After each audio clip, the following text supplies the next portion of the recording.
These guys just can't help but just rat themselves out. Let's get right into just how dumb criminals can get. Number 4, let's rap about crime. 213 Jugg God is a Texan rapper whose real name is Ladesion Riley. As a rapper, Riley makes hardcore songs about jugging. You would think that obviously jugging would mean that Riley is into doing things with jugs, playing the jug, putting stuff in jugs, hanging out with juggalos, collecting roughly 213 jugs, maybe even the occasional juggling show. Stuff like that can easily bring in up-and-comer loads of street cred in the hip-hop community. Actually, the jug in his name stands for jugging, and jugging is a street slang that means following unsuspecting victims and robbing them. 213, Jugg God, was so into jugging that he actually wrote a jugging song called Make It Home with lyrics bragging about stealing from ATMs. Really, being a god of jugging, what else was our man Riley going to do in his downtime? Not jug? Of course not. The lyrics of Make It Home describe robbing ATMs in different states, having thousands of dollars in the car, and trying to make it home before the police catch up. A deep and meaningful song that anyone could relate to. Most who heard the song might believe that 213 Jugg God was just making up a story for his song, but it was actually his plan.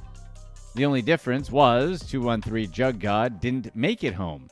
He was 213 Jugg God.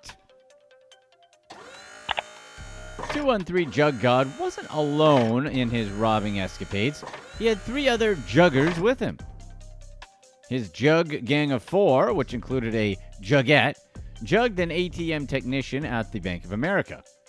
The crew approached the technician from behind as he serviced the machine, like a true jugger would, and forced him to hand over all the money in the machine, or there would be violence. Once they got the cash, the gang took the money and fled. 213 Jugg God probably thought all about making it home, just like his song.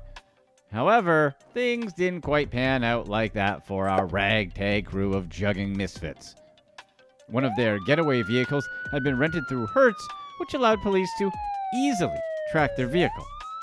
In no time at all, police discovered the vehicle at a motel in Dixon, Tennessee. When police arrived, they decided to stake it out to see what kind of jugging activity they might find. And they found plenty. Police saw the gang load a Jeep up with cash, which was presumably jugged from the ATM, and then the gang checking out. After checking out, the suspects took off in different vehicles, but the police weren't about to let these juggers make it home. So they pursued the vehicles and quickly apprehended the jug buddies. Once all the jug friends were arrested, police discovered that this wasn't exactly 213 Jugg God's first jugging rodeo. He was actually just out of prison on bond for an evading arrest charge. Police also discovered 213 Jugg God's music and learned that he'd been bragging about jugging ATMs in his lyrics, so good luck with that not guilty plea. To add insult to injury, police made sure to mock 213 Jugg God's ability to actually make it home in a Facebook post. Hopefully, 213 Jugg God's church that worships him, he is a god after all, weren't too offended. Number 3, NBA player insurance scam.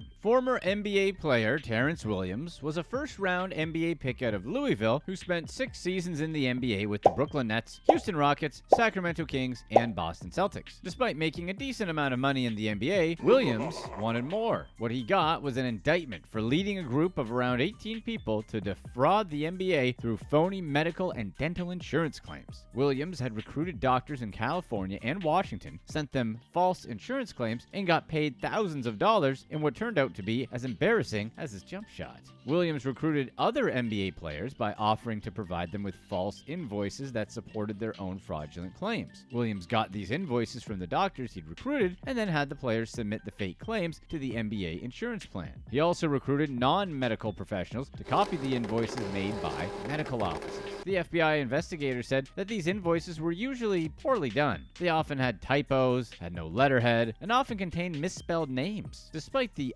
unsophisticated nature of the scheme, Williams earned about $300,000. Aside from creating fake invoices, Williams was a true Renaissance man that also dabbled in identity theft. He used an email account designed to impersonate an employee of the NBA health insurance plan to frighten a doctor who wanted to back out of the scheme. Williams threatened the doctor by saying to either pay a fine or he would tell the authorities about the false invoices and claims, allowing Williams to net over $346,000. Williams' scam couldn't carry on forever, though, since he'd made so many mistakes that his arrest was inevitable. The invoices submitted were obviously fake, and some of the participants in the crime had made obvious slip-ups, like billing the NBA from states the teams didn't visit. Even after the scheme went bust and Williams was caught, he still went about threatening witnesses. Williams texted threats to a witness and told them that they were talking too much and that horrible things could befall them if they continued speaking. In the end, Williams pled guilty to one count of conspiracy to commit healthcare and wire fraud. The crimes he was charged with carry a maximum term of about 20 years in prison. Williams was also charged with one count of aggravated identity theft, which carries a mandatory minimum sentence of 2 years in prison. As part of his guilty plea, he agreed to pay a restitution of $2.5 million to the plan and to forfeit roughly $650,000 to the U.S. government. Number 2. Buy high, sell low. Michael Melchizedek's operation started way back in 2013 when he just founded his company called Zadeh Kicks. The company found quick success and was soon a popular online plug for sneakerheads, people who collect and trade rare or exclusive sneakers. These sneakers are usually quite expensive and often run into thousands and thousands of dollars. It's a lucrative gig if you know what you're doing, but Michael Melchizedek thought it'd be more lucrative if he instead was running a nationwide Ponzi-like scheme, defrauding thousands of customers out of about $70 million pretending to sell shoes. Not long after its inception, Zadeh Kicks became a ridiculously successful company, making Michael Melchizedek a very rich man. But in early 2020, things started to get a bit complicated. During that time, Zadeh Kicks repeatedly promised its customers access to exclusive shoes that were yet to be on the market, and oftentimes promised them at lower than retail prices. These sneakers were usually highly sought after and sold out within minutes. Even other retailers wanted to buy from Zadeh Kicks because they could resell the shoes at a profit. However, Zadeh Kicks had a catch. Customers could only get these shoes if they paid for pre-orders. Just like that, Zadeh Kicks started taking payments for pre-orders. The only small problem for Melchizedek, couldn't fulfill the pre-orders, and he knew it when he started taking them. Melchizedek accepted 600,000 pre-orders for Air Jordan 11 Cool Grays and had put the sneakers on sale for about $115 to $200 a pair when Nike was expected to sell them for about $225. The 600,000 orders amounted to about $70 million.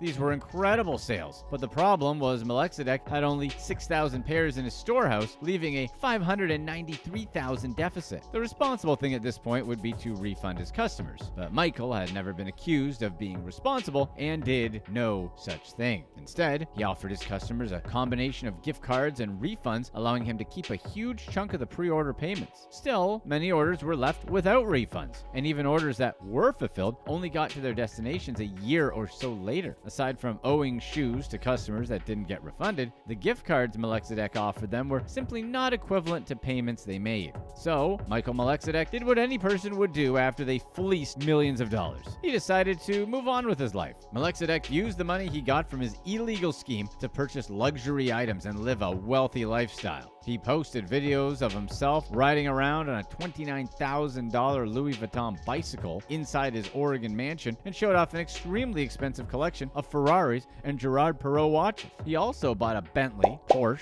Ferrari, Mercedes, Lamborghini, and a McLaren. Aside from all the cars, Melchizedek also purchased expensive furs, bags, and other luxury items for his fiancée, Bethany Mockerman. According to the police, he also used part of the money to finance a house payment with $600,000 worth of remodeling work done. It seemed like there was no way Melchizedek's life could be undone. But the entire scheme was quickly unraveling, and Michael realized that he couldn't keep the scam going for much longer. Melchizedek preempted the bankruptcy of the business by going to the courts and asking for the company to be dissolved and for its assets to be passed on to a court-appointed receiver. This receiver was supposed to use the company's assets to settle all outstanding debts that the company might have incurred. After doing that, Michael deleted his social media accounts and deleted the company's website as well. well. Following the dissolution of the business, the FBI began investigating the company, and they found some incredible things. They discovered that Michael was in fact selling sneaker pre-orders without actually having those sneakers, and he failed to refund those payments as well. But that was just the tip of the shoe. The FBI also discovered that the company provided false and misleading information to banks when applying for loans, and that his fiancée, Bethany Mockerman, was complicit in the scam. The FBI deemed the entire operation a criminal enterprise and swiftly moved in. Law enforcement agents were able to seize millions of dollars in cash and recovered another $6.4 million from the sale of the watches and cars. They also found out that Michael had 4,700 Yeezys, 8,500 Adidas shoes, and 48,000 Nike shoes in a warehouse in his house. The couple was also arrested to boot, pun intended. According to their attorney, both Michael and Bethany were cooperating with law enforcement. In the end, the FBI decided to charge both Bethany and Michael with conspiracy to commit bank fraud and money laundering. The only shoes we think Michael should wear is, of course, con. Number 1. We love attention. Johnny Richardson and Micaiah Taylor conspired with a government worker to steal thousands of dollars meant to support individuals who lost their jobs due to the coronavirus pandemic. The government worker involved was Brandy Hawkins, and without her, the scam would have never gone through. Actually, Hawkins was the reason the couple was even caught in the first place. When police discovered the couple through Hawkins' social media, the couple had been showing off their new pandemic-funded lavish lifestyle on social media. In one post, Johnny Richardson bought a $130,000 Benz for Taylor's birthday, proclaiming he'd already bought her a big house and that for some reason she deserved a gratuitously expensive car purchased with stolen funds. Maybe he was mad at her? Like, happy birthday, here's a vehicle that will be used as evidence for your future incarceration. I posted it on social media to make it easier to find. Happy B-Day, love you, XOXO. The couple continued to flaunt their extravagant lifestyles, even though neither of them had enough money to be living so lavishly. In fact, one of Taylor's confusing pictures, she was in a bikini, soaking in a bathtub filled with milk water, surrounded by dead rose petals. She must think that the wealthy take baths in dirty water with detritus floating around in it while wearing bathing suits. They also posted pictures of themselves wearing extremely expensive jewelry, driving other luxury vehicles, and flaunting large amounts of government cash.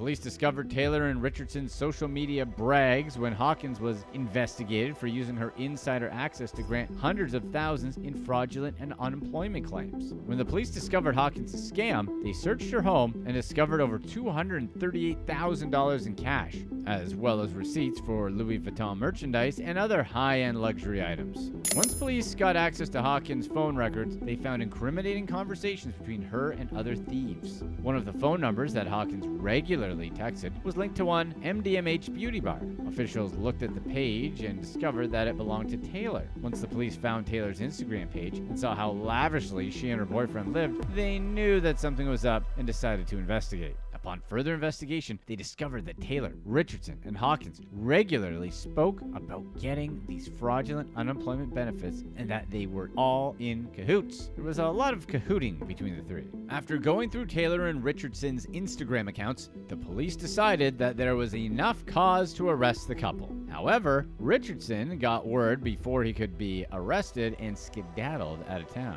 Taylor wasn't so lucky. She was arrested and charged with wire fraud. If convicted, she could spend up to 20 years in prison for the crime. When Taylor eventually appeared in the court, she was wearing one of the luxury items she took pictures with on Instagram. Instead, she was in handcuffs and a blue zip-up jacket. Her lawyer requested bail, but the prosecutor was pretty adamant she remain in custody. He argued that the police still didn't know where the majority of their loot was and didn't know where boyfriend of the year Richardson ran off to. This, the government argued, made Taylor a flight risk. The judge ignored prosecution's recommendation and released her on a $10,000 unsecured bond.